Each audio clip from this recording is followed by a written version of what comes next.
Welcome to the All Together Show with Eric Satz. On this show, you'll hear Eric's unfiltered interviews with interesting and untraditional entrepreneurs who ignored boundaries, followed their instincts and own paths, and are now empowering others to do the same. Subscribe to the show and learn more by visiting alltogether.show. And now, your host, Eric Satz. This week's guest is Ryan Caldbeck, founder of Circle Up, where he served as CEO for 9 years before handing over day-to-day responsibilities and stepping up to the chairman role.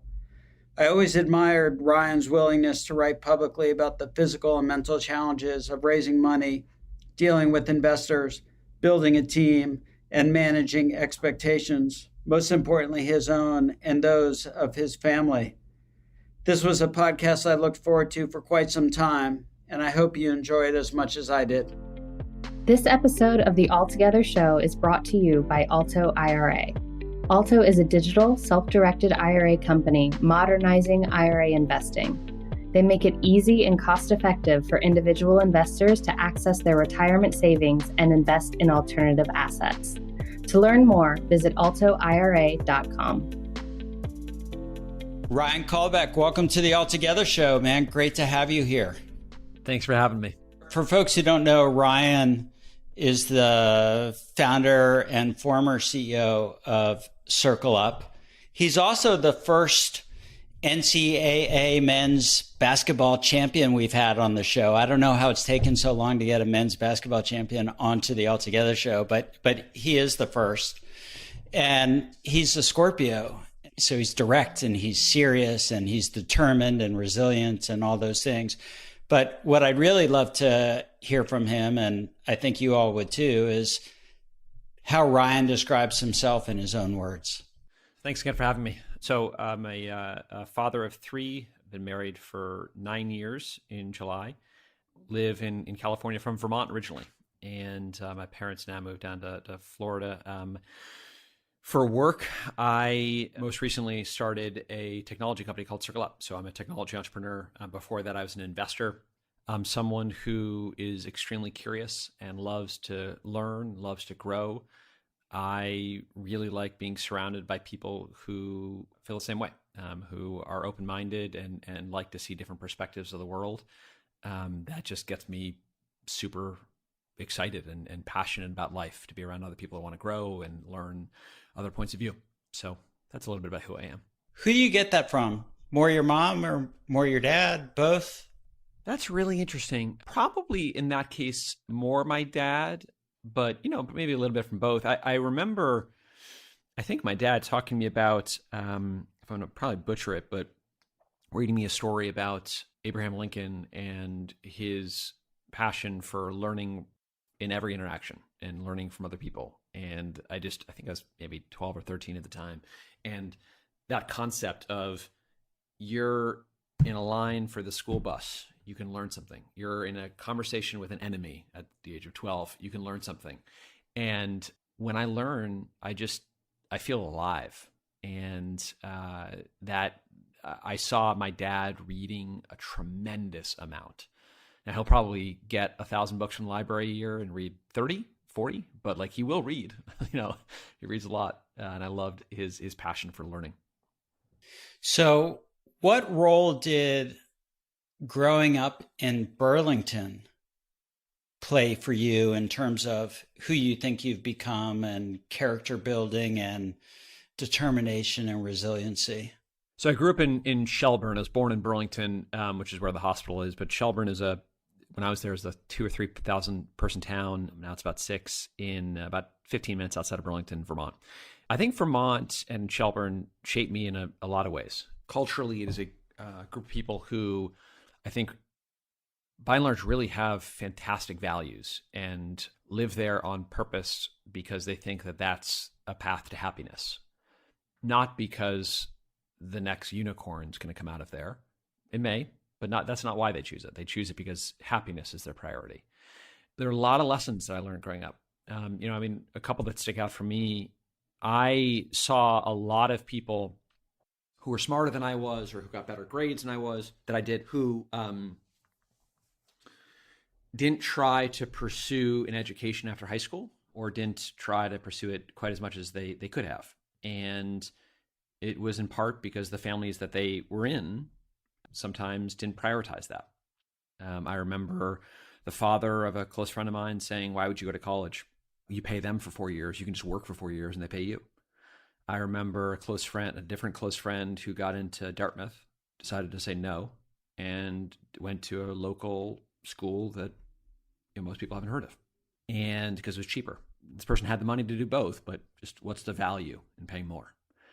And so that really hit home for me, just the importance of your family and what you get taught at home, and learning about priorities early on in life from home, not just from school. Another thing that really sticks out for me is in every situation I am ever in, I still view myself as an underdog. And you kind of get a little bit of that in Vermont. And look, I'm 6'3" white guy in Atherton, California. Like, there's harder beats in life for sure.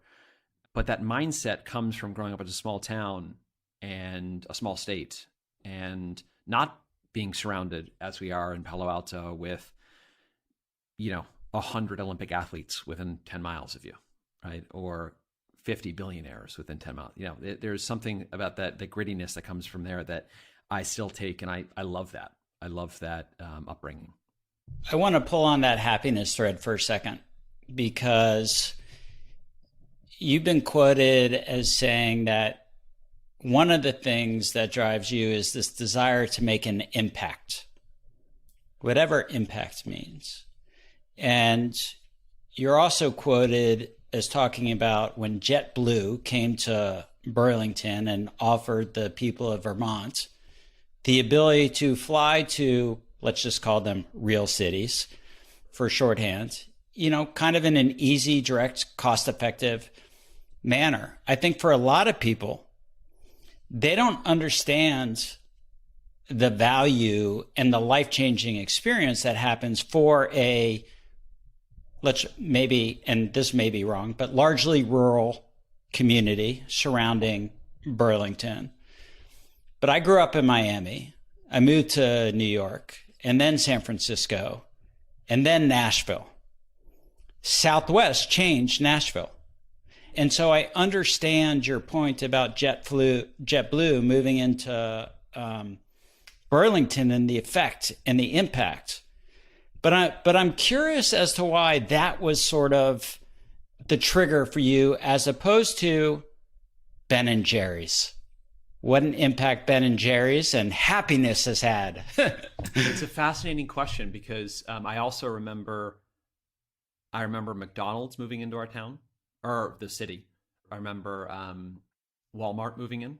And the example that really sticks out is JetBlue. And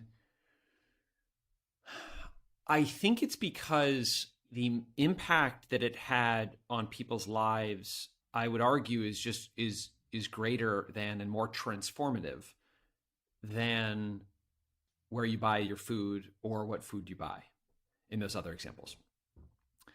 For me, it unlocked the secret door, right? And not just for me, but seeing other people, everyone now had this magical door to go into this other world, which was, and it's if you haven't grown up in that situation, it's really hard to wrap your head around. But I had more than a few friends who had never left the state, never left within 30 minutes. This is, I didn't grow up in the 40s here. I mean, I grew up, in the 80s and 90s. And now, even if they weren't taking that flight, now they could talk to people that were. And that's something that I really want to stress. When you grow up in Palo Alto and you're surrounded by 100 Olympic athletes at Stanford or 50 billionaires, you begin to dream bigger because you're exposed to people who have been able to achieve bigger things. And when I grew up, the best basketball player in the state's history didn't play in the NBA, didn't win any championships, was someone you've never heard of. Well, it's hard to dream about, I could go play at Duke or I could go play in them. You can't, there's no comparison point. Now, when you can get on a plane and you can see that in person, whatever that is, if that is basketball or if that is swimming or that is finance, whatever it is, now you're exposed to something that allows you to dream. And books are amazing for that. And that's one of the things that my dad taught me. But being able to see people interact is a really special thing. You know, something I do with my daughter, I started this about 18 months ago. So my daughter is now 6, and we look for female heroes. A hero is someone that can have accomplished anything great in her eyes. Okay.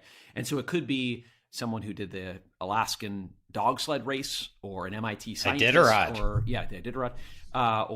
an Olympic swimmer, anything. And we try and call them and get on the phone, and Kate and my daughter ask I like that, for 10 or 15 minutes. And, the questions are pretty basic. Like, are we ever afraid of something? Do you ever fail? Like that kind of stuff.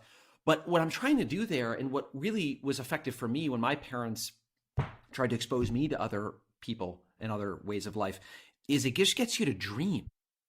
Dream about accomplishing something amazing. And that is what JetBlue, in my opinion, did for me and for other people there. It was a $25 or $50 one-way flight to New York City. It allows you to dream about new possibilities. I love that. And when I first read that, I'll admit to not sort of grasping the window that opened for everyone as a result of that, relative to, just the joy and impact of Ben and Jerry's. And so I totally understand that. What's harder, walking on to the Duke men's basketball team, or founding and running an early stage business? Oh gosh, they're just really different experiences. How about odds of success? I mean, there can't be a lot of walk-ons. At Duke. No, yeah, there's not. They tend to. It's very rare when they don't recruit the person. So they recruit someone who could have gotten a scholarship at a mid-level D1 school, and then have them walk on, or they'll take something they've done a fair amount of is like, it's a soccer player who is also good at basketball, and so it's a carrot to give that person to come play soccer or football. We've had several football players.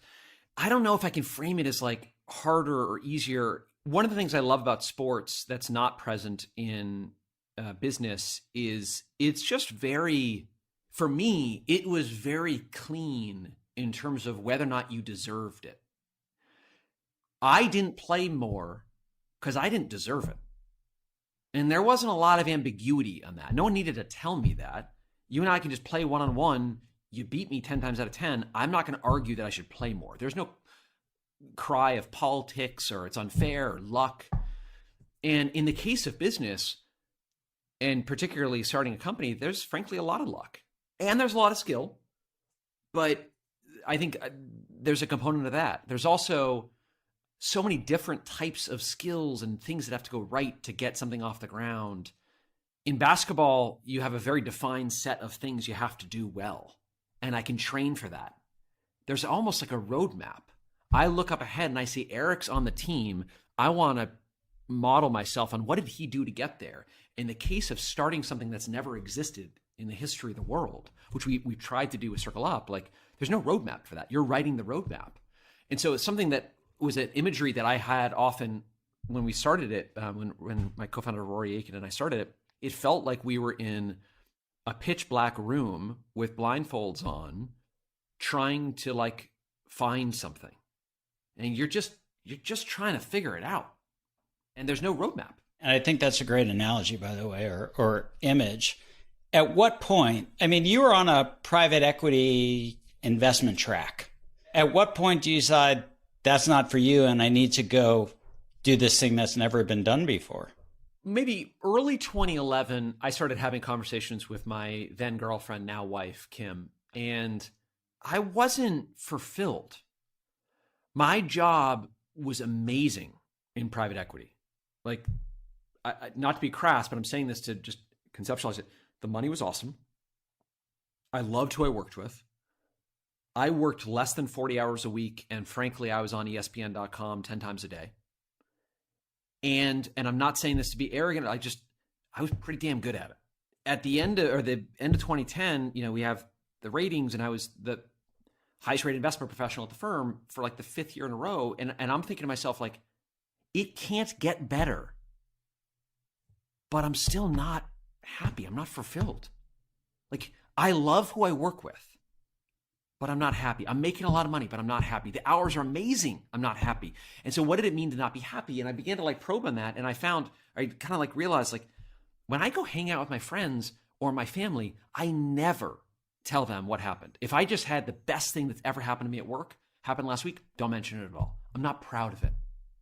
Feels like I'm moving money from one pocket to another. I'm not building something. And that's not meant to criticize anyone in the job at all. It just didn't resonate for me in that role. Private equity is a bit different than venture, for the audience members who don't know, but like private equity is much more about like buying a mature business, and the thing is going to work. It's already working. And so you're not really adding a lot of value to that. Very different than I think in venture. So I just began to talk with my then girlfriend, about it. And Kim's brilliant. She was Harvard and Stanford MBA, and she kind of made up an exercise for me, which is she got some big Post-it notes, and she put them on the wall of my apartment. And every Saturday we just like talk through, like, what do you love? What do you not love? And so I've actually got them. I've kept them. So that's a decade ago now. And there are some silly things, like if you look at the list, like buffalo wings is on there, right? Because we're just really trying to like free form, like, what do you love? What do you really love? And over several months of doing this exercise together and drilling down, well, why? Kind of like the 5 whys, if anyone's familiar with that concept. Like, why do you love that? Why do you love that? What I discovered is I really love having an impact on other people. In basketball, as an example, it's funny we're talking about basketball. I never talk about it at work, but like in basketball, I always loved an assist more than scoring myself. It's not like altruism. It's just, I love it. I get goosebumps about the connection point between two humans when it's like, I don't need to think, we know what the other person's going to do. And when I'm in a friendship or a relationship with someone else where you can go back and forth like that, that's magic. That popcorn is magic to me. There's a connection point and an impact on one another that I love. I missed that in what I was doing. And I didn't feel like we were having enough impact on the companies. And so I thought, like, well, how can I, on other people? And I just thought, like, how can I have impact on the world around me? What can I do? And that led into, let's start something. Let's start something that we're proud of. And the image of JetBlue, and like, wouldn't it be an amazing thing to start that? Even if no one ever knows my name, to start something that has that kind of impact on other people. It's funny, at Stanford, I never took any entrepreneurship classes. My dad was the most risk-averse person that I knew. But I remember after a couple months of doing that work, I asked him, what do you think I should do? Should I stay at my private equity firm, or should I go start this? And he's super risk-averse. And he said, well, will you be more proud in 10 or 20 years if you could tell your kids that you started it and failed, or if you stayed in private equity and you succeeded? And I knew, that's it. I want to try. Yeah, I want to try. I want to put myself in the game. And if I'm not good enough, if not, doesn't work and I get cut, I want to try. I didn't want to be the person that said, well, I went to Duke and I didn't really want to try out, but I could have made it if I tried. I want to try. And putting yourself out there is frankly hard and embarrassing sometimes, but I tried. It can definitely be embarrassing frequently, and it sure as hell is hard. So how did you decide that Circle Up was the thing that was going to provide the impact? I was at it's a beauty conference, meaning there's entrepreneurs in the beauty space, personal care space, called HBA. And it was in New York. And I was on a panel about fundraising. And entrepreneurs for about an hour kept asking this panel, how do you raise money if you're a $5 million shampoo company? How do you raise money? What do you do? What do you do? For an hour, no one on the panel could answer the question. It was, hey, take out 2 credit cards. Try and get a short-term loan. But no one had a good answer, because in 2011, there were no options if you're a $5 million shampoo company. There's 5,000 options if you're a $5 million technology company, but none if you're a consumer products company. And so it just, by coincidence, from that conference, I was on vacation. I flew to a vacation with my then girlfriend, Kim. And we kind of just, we're sitting on the beach for a week. And I'm just kind of staring up at the sky, thinking about okay, I think I want to start something, and there's some concept here, some problem to be solved. And I started just kicking around ideas. First of all, let me back up.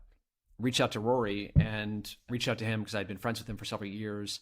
And he's just, such a wonderful co-founder, which I can get into. And we started kicking around ideas on how to solve that problem. And Circle Up's what we came up with. Have you had the impact you wanted to have? That's a very loaded question for me. And it's loaded because... Do you mind talking about it? Yeah, no, I will. I appreciate it. First of all, thank you for asking if I'm okay talking about it. It's usually hard, in my experience, for other people to understand my mentality on this. And it's not a healthy mentality, and I'm not proud of it. But I also want to be honest. A quote in my high school yearbook, my quote in my high school yearbook, they asked for a quote. Mine was I said, never be satisfied or you'll stop improving. It's a quote from a football coach, Tom Osborne. And it very much has reflected my approach to life.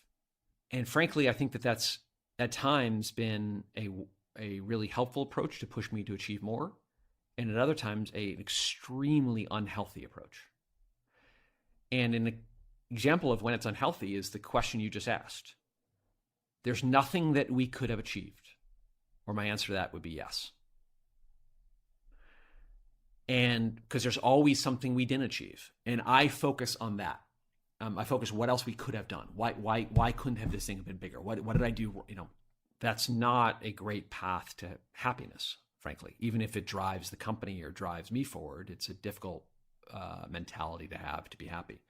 So, I think objectively, there are a lot of things that we've done that are great.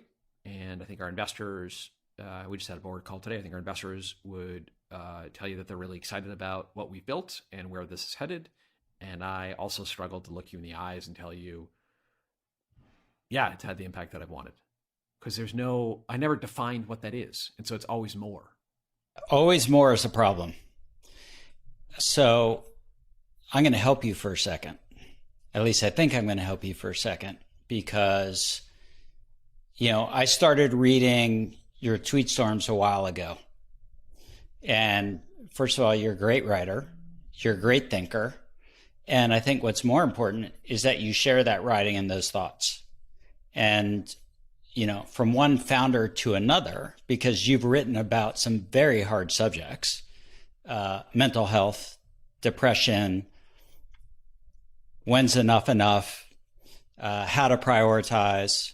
I can tell you that reading that someone else was experiencing a lot of the things that I was thinking myself was hugely helpful. And so I'm sure that you've received sort of many tweets in reply or emails in response. But I'd like to publicly say that you've had an impact on me. And I don't think I'm an N of one. I think I'm one of many. And so it may not be the impact you were looking for or hoping for, but you should know that you've made an impact. And I would argue a really important one. So thank you very much, Eric. Thank you. No, my pleasure. So coming back to Circle Up, you did recently kind of step aside as CEO. You've become the chairman, right? Is that correct? Yes. You become the chairman. That's right. Yep. Yeah. And, that's hard. That's like a little bit like putting your baby up for adoption. Not exactly. And you've shared this thinking as well, but I'd love to ask you to just walk the audience through that a little bit, because that's not an easy decision. It was not an easy decision. The background is the first, let's say, 5 years or so of Circle Up's journey, it's hard to be a founder. It's hard to be a CEO, but it felt exhilarating. I felt like a missionary. And this is not meant to be a joke or corny. This is the honest truth. When I drove to work and parked, I literally ran to work. I was excited. And that's the first 5 years. In 2016, 2017, and I detail this out in a blog on Medium, but I ran into some challenges that I did not handle as well as I could have. So we pivoted the business. To kind of summarize it, we pivoted the business. At the same time, we were pivoting the business and shutting down a marketplace. We're launching a new business line. We also were raising a round for the parent company of large round for the parent company, and we were trying to raise our first venture fund. That was a lot to handle professionally at once. Concurrently, my wife and I were having major fertility issues, which was extremely difficult for us and emotional. And then I got diagnosed with cancer. I think those things together were not really what broke the back. It was how I responded to them. I've gotten 600 plus emails and 200 plus texts from people over the last couple of months about that blog I wrote. And what has been abundantly clear to me is that there are so many people, founders, CEOs, et cetera, that have had it much, much worse. And they wrote to say, like, look, what you wrote resonated with me. And by the way, I have brain cancer. And by the way, I lost a child. By the way, like really difficult things. I have always viewed myself as having a lot of grit. I think the people around me would say that I have the most grit they've ever seen. But what I didn't do well in those moments, or that time period, is about 18 months from 2016 to 2017, is I didn't open myself up to help from others. I thought I could grit it out by myself. And that was my fatal flaw. So look, I think if you're in this job long enough, you're in life long enough, you're going to come across periods where there's a perfect storm of a lot of different challenges at once. And there's a good chance it'll be harder than what I had to deal with. I think the learning for me, and I learned it too late, was I should have been open to help from others. And so what does that look like? First of all, I didn't talk to people about it. Professionally, the company knew what we were doing, but they had no idea about the fertility issues, the cancer issues. I kept that to myself. The board knew, but the company didn't. And that, I think, makes it harder to build trust with other people, relationships with other people, so that they can be there for you. I didn't tell many friends. Heck, I had majority of my extended family didn't know. It also makes it harder for them to support you and be there for you. It also makes it harder for them to understand your journey, so that when you do look beaten down, depressed, like, they understand why. I didn't find a CEO group. I didn't find a therapist. I didn't find a management coach, all in time. Like, I just went through that period on my own, and that was the biggest professional mistake I've ever made. At the end of that period, one of our board members, Dan Saporin from Keenan, said, you should take a sabbatical, a 6-week sabbatical. And I didn't do it because that period was done and I was burnt out, but I'll bounce back because there's no one in the world that's got more grit than I do. No one in the world. And I didn't take the sabbatical. And from then on, like, every time I stubbed my toe, it felt like the weight of the world, because it was a mixture of burnout and depression and like the littlest things that I used to be able to deal with. That's not a big deal. Let's move on. Big deal. I couldn't deal with it anymore. That led to, the next 2 years, just every win I would not absorb. And every small loss was a big deal to me in my head. And it just got worse and worse and worse. And towards the end of 2019, my then 5-year-old daughter said, "Daddy, why do you always look so sad?" She said it a couple times, actually, over the course of a few weeks. And that was, a little bit of a wake-up call to say, like, I need to make a change. And so I wrote the board a long email, which is in that blog post I did on Medium, saying, I got to transition out. And so that's what I did in October of 2020. It's amazing how much kids absorb and see and can identify and then present back to you. It's scary and extremely valuable, but yeah, and it's special that I will always have that with her. One of the emails that I got after writing the blog post was from a company that does art and stationery, and this company had read my blog post, and it's a company that we had worked with before. And this company had read my blog post and said, and the company's called Heyday, or our Heyday, excuse me. And the founders, Pat and Dot, reached out to me and said, we want to give you a gift, like, thank you for what you've built, and like, I think your story really touched us. And they sent me a print, and on it just says, "To love is to listen." And it's hanging in my wall. It's one of very few things that are hanging in my wall. And it's really special to me because it came from an entrepreneur. Going back to your question about like, did we have the impact? Like, we wanted to help entrepreneurs. And like, that was really special that entrepreneurs sent it. Particularly entrepreneurs that I don't know.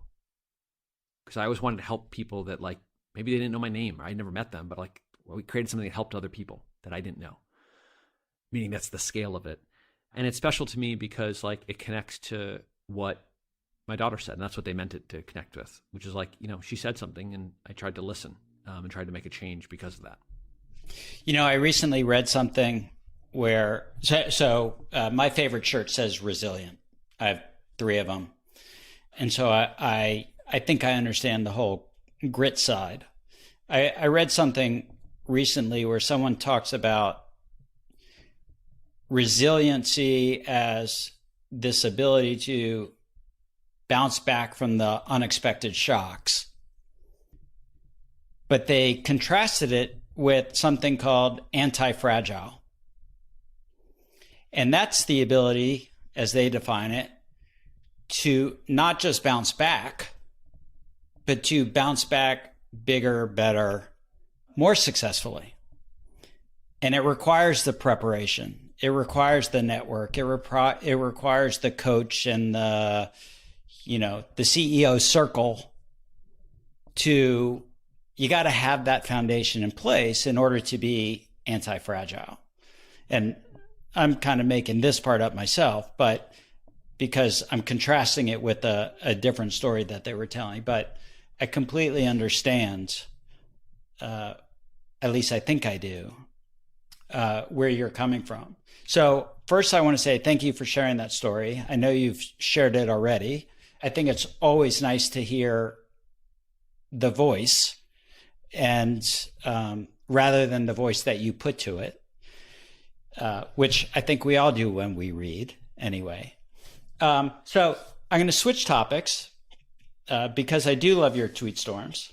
And I'm going to move to the one that initiated this particular conversation. And I think you know what's coming. But you said that equity crowdfunding or equity investment marketplaces failed. Full stop. Didn't work. And I know that your thinking there pushed Circle Up in a different direction than your original vision. But I want to talk about that because I disagree with that. I agree with a lot of what you tweet about. I disagree with that. Yeah. And I respect that. And I think there are a lot of people who disagree with me on that. I appreciate when people disagree and try and take emotion out of it and just like lay out their perspective. And ideally when that perspective or logic is based on facts. And a thing that I struggled with, and I'd love, for this conversation, I would want to shy away from mentioning specific platforms, but just talk about the industry overall, because I just never, ever want to criticize another startup. When one of the things that was difficult in that dialogue on Twitter is there were people that were saying, naming specific platforms and like, well, what about so-and-so? They worked with, pick a company that has a big logo that has not had an exit. And like, okay, they've worked with 1,000 companies. We're picking, that doesn't, I don't know what to do with that data. Like that means they, out of 1,000, they picked one that we've all heard of. So I agree with your point about data, by the way. So I'd like us to, if you're okay with this, I want to focus on 2 pieces. One is, where is the data? Where's the reporting coming from these platforms? And I think that ties to your point about this long feedback loop. And it's one thing to ask people to, invest $10 or $100 on Kickstarter and receive some physical thing in return. You're right. It's another thing to ask people to invest $10,000, for some equity in company X. How many checks are they going to write? And, I wonder if, and I'm asking because, and this to me feels like this thread that's running through some of the statements. And that is that these platforms became sort of the the last resort of financing, and therefore you've got bad selection as a result. Am I reading into that? Well, so I made that point about a certain demographic of companies. I don't think that that's universal across all the platforms.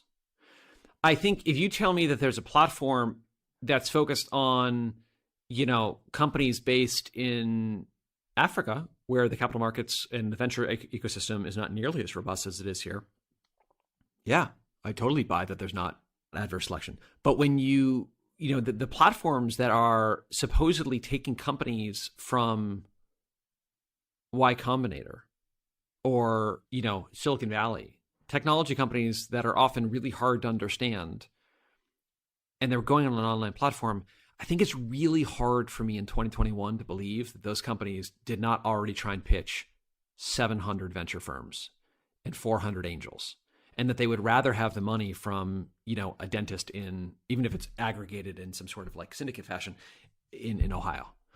I want to push on that though.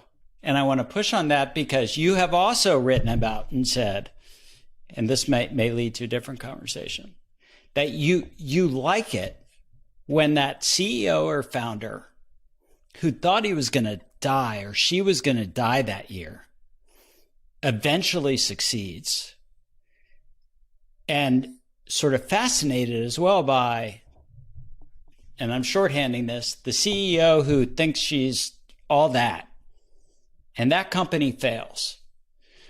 Point being, I don't root for the second to fail. I'm just interested. I'm interested in the contrast.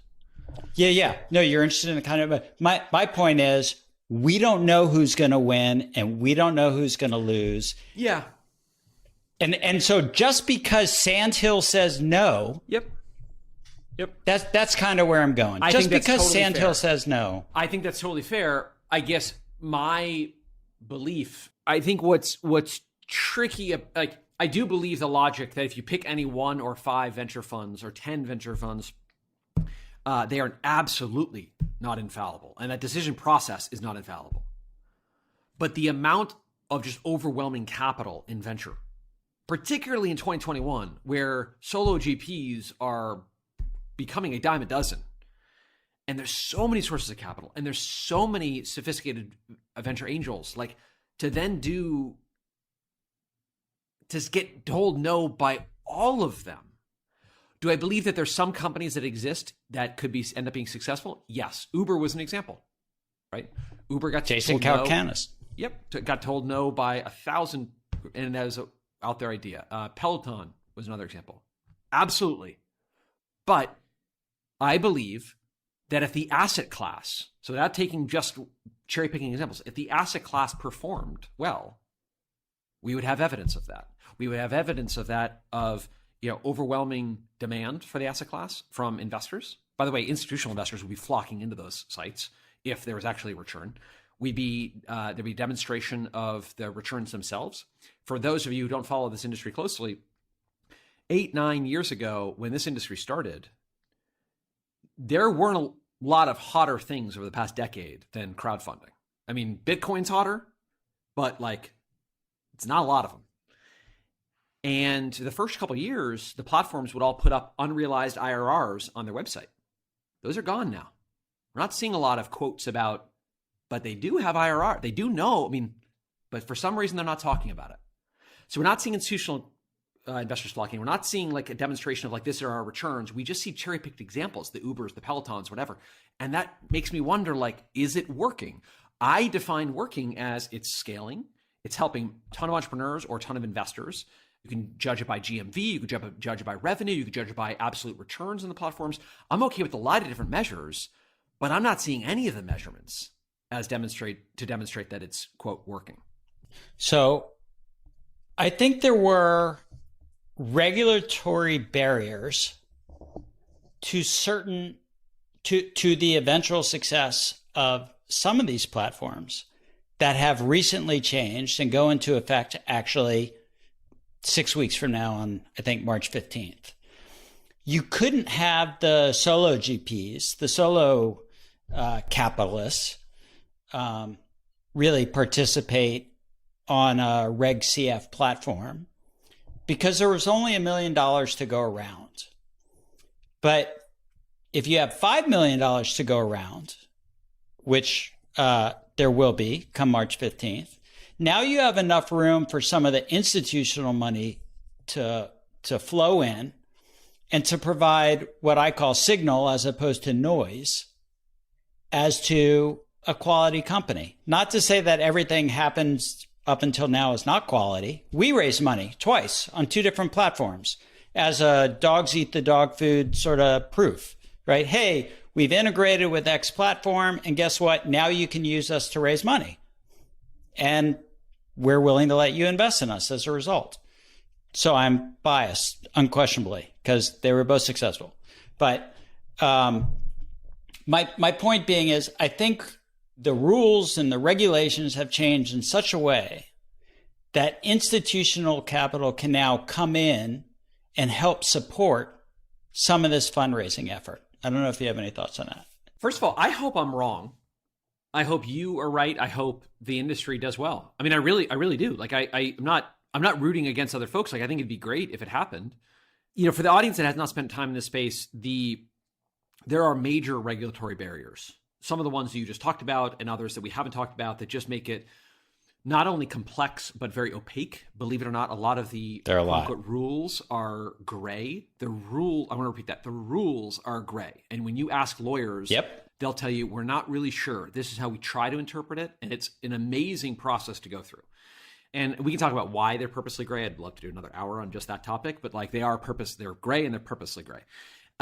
In the case, the point you just made that these regulatory changes will create a structural unlock to bring institutional investors in. Again, I hope you're right. My concern would be that the investors are trying to find deal flow all day long that is differentiated. The institutional investor that's going predominantly to an online platform, it's almost by definition not differentiated deal flow. And I wonder how they're going to talk about that to their LPs. I think it works in reverse. Okay, go ahead. I think institutional investor says, okay, you have X type of company. Maybe it's a CPG company. Mm-hmm. I think this is a great company to raise money in addition to our $2 million check. Oh, maybe. I think you can raise $3 million with us as a name on it. Right. And sell it to your customer. Yeah, I think, the customer thing, having done that in an industry that I would argue is probably the best industry to sell to your consumer. It didn't, the reality of that did not live up. Now, you're about to say, well, what about if it's crowdfunding and there's smaller checks and more people? And yes, but, there's a lot of complexity that comes with that. And it hasn't been shown to me. I hope I'm wrong. I wanted to see it happen. I just haven't seen anyone do that where like you can actually point to that crowd helping. Sam Adams did it 30 years ago. That date might be wrong. Probably is wrong. Ben and Jerry's did it, believe it or not. Did different versions of this. I think the old story was that Sam Adams put a tag around their beer bottles. And both, I actually talked to Jerry from Ben and Jerry's about them doing it. And he said, and I think the founder of Sam Adams, they both said that there was something special about that. I want to see it, frankly. So I don't think I said it'll never work. I think I said it has failed. And I don't yet see enough. I don't see proof points of it having a path to success. I understand the logic of the regulatory changes helping to spur it. Not convinced yet, and I'd like to be convinced with the data. Yeah, and to be clear, I don't think you said it would never work. I think you said it failed also. So I agree with that. And I think there's this other. Did you read Fred Wilson's blog this morning? No, not this morning. I often read it. So he was talking about what's been happening with GameStop and AMC and Wall Street Bets, and because he was getting a lot of questions about it, and he wrote a line, and I'm going to totally get it wrong, but I think conceptually we'll be in the right direction, is that the regulations were written to protect orphans and widows. Now, he was being tongue in cheek because that's what the regulators tell us. And he was making a broader point that it's really what these rules and regulations enable is for the rich to stay rich or get richer, and for others not to have the opportunity to. And so, to a certain degree, people look at the average American and say the average American is not smart enough to invest in private companies, private opportunities, alternative assets. And the other side of that coin is an assumption that it's safe to invest in the public markets. Right, which is insane. It's totally insane because if you look at since 1926, when the stock market was created, 25 out of 26,000 companies account for 30+% of all the returns in the market. 4% in total of the 26,000 companies account for all of the return, which means 96% are a push at best. The average public company return since 1926, negative 100%. And so for me, when I think about what we're doing with retirement savings and helping people invest for the future, this idea that stock market returns are risk-free and the market's only going to go up is a myth. I mean, and people say, oh, but the US, it only goes up and et cetera. I mean, yeah, I agree with you. You don't need to convince me. I'm on board with that. I'm also on board that the regulatory landscape for private investing is antiquated and should change. I'm just not convinced that the impact of that change will be as great as some advocates think, but I believe it should change. I think it's absolutely wrong that I could put 100% of my money in Chipotle, but I can't put it into a great startup. Yeah, and to be clear, I don't think anyone should put 100% of their money into venture. I think it's 10%, 10%, 10%, 10%. And part of what we're trying to do is provide access to all of those 10% to those buckets. So what's next? What's next for you? And what does your daughter say to you when she sees you now? Yesterday, she said, can we do a project? And she wants to build a musical instrument. So I spend a lot of time with the kids right now, which is awesome, frankly. I'm not sure what's next. I've read a lot of books on making a transition healthy, talked to probably 15 plus CEOs, founders that have made that transition about what they've learned. And the common theme is you need to just take time and do nothing. And William Bridges, in his book, Transitions, calls it living in the nothingness, being comfortable saying, I don't know when someone asks you. And that's where I am. I think I need to be comfortable, for some period of time, just saying, I'm not sure. Because without that, and without going through the period of nothingness, it's hard to make a healthy transition. It's hard to decompress, to get back to a mind space where you're able to be creative, where you're able to imagine yourself climbing another mountain. And so the last couple of months for me have been amazing, absolutely amazing. I've been doing a lot of writing, some of which I put out, a lot of it I haven't, and spending time with my family. But like right now, my answer to what I'm doing next is I don't know. It's hard, frankly, Eric. I mean, I won't hide that I'm fairly insecure about that. Can I push on that for a second? Yeah, sure. Why are you insecure about that? Every single CEO that I talk to, every single CEO, including, I talked to a CEO of a Fortune 25 company that made the transition. I talked to a founder that started the company, sold it for a couple billion, and CEOs that started it and didn't go anywhere.